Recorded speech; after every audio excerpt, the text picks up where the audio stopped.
Kevin Sidebottom here, speaker, author, and trainer, and I go around and I teach sales organizations and leadership teams how to grow trust and influence with their customers and their team members to drive more revenues and higher profits.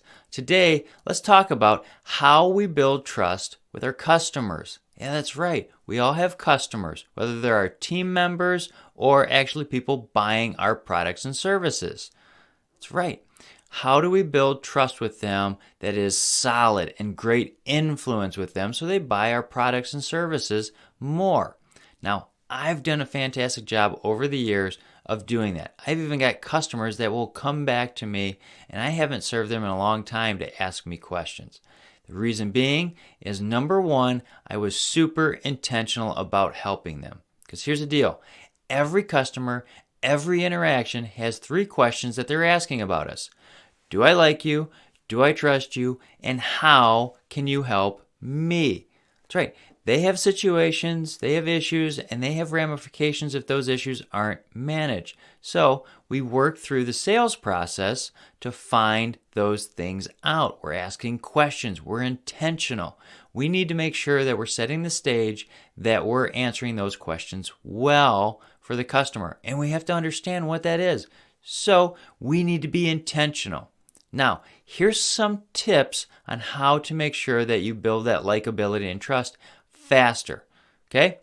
Number 1, the first thing you need to understand is, where are you meeting with the customer? Is it a high traffic area? Is there loud noises? Is it a little quieter? Because higher traffic areas, loud noises actually drive up anxiety. Well, what happens when anxieties go up? Well, walls go up, trust goes down. So when we're engaging with the customer, make sure we're off to the side or some area that we can have a good conversation that is not so loud or scary or where anxieties can go up. Because if we do, they're going to associate that with us. And we're not going to be able to build trust, because if they don't like us, they're not going to trust us. The second thing we need to do is make sure the colors of the clothes we're wearing, especially if we're meeting with customers for the first couple times. There's different colors that actually do different things. That's right.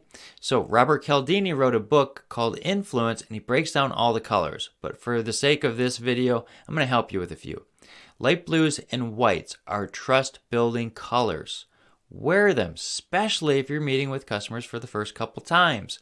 Because when you wear these dark blue power ties and reds and all that stuff, it actually, shows authority, but it's hard to build trust because people's anxieties will go up.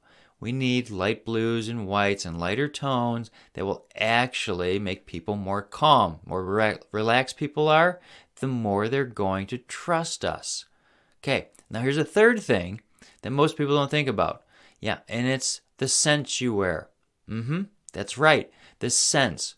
Now, when I went and got an education on different kind of colognes, when I was trying to pick out the right ones for me a long time ago, I actually was asked tons of questions about my personality, and my activity levels, to understand which colognes would better smell right for me. Well, because we don't understand everybody's personality types, guess what? We can actually wear something that actually triggers people, that brings up their anxiety. And what we already talked about, when the anxiety goes up, trust goes down. So we need to make sure that we're wearing something that's not going to make them uncomfortable, which is why typically I don't wear colognes when I'm meeting with customers. I stopped wearing colognes. Now, I smell clean, but I don't wear overpowering colognes that could drive anxieties, because I can't sit there and do the predictive index or any of these personality assessments really quickly to understand people's personalities. So I don't want to trigger them. I want them to feel comfortable with me. Now, there's different things you can do with your posture and everything. You want to mirror people. And I teach all this in my trustworthy training, and I walk people through one of the key components, and it's the CRM. That's right, our customer relationship management tool. We need to be intentionally using that tool on our customers. And how we do that is by asking questions. The greatest people that build trust are intentionally learning about other people. They don't care about themselves or the product they need to sell. They're intentionally adding value by asking the right kind of questions. Because every customer has a situation, some issues, and some ramifications. Big or small, they're trying to address those things. Well, that's what good salespeople do, good leaders do for their employees, is they go and intentionally ask good questions to understand what's going on and how they can help. We need to be focused in on doing that. By doing so, we'll actually generate more trust very quickly and higher levels of influence.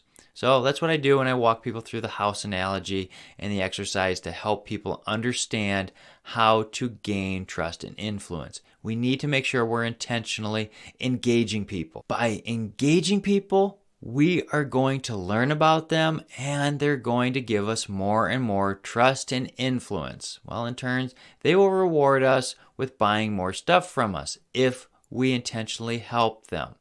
So be focused on those 3 questions. Do I like you? Do I trust you? And how can you help me? On every interaction, and you're going to build trust and influence with your customers. All right?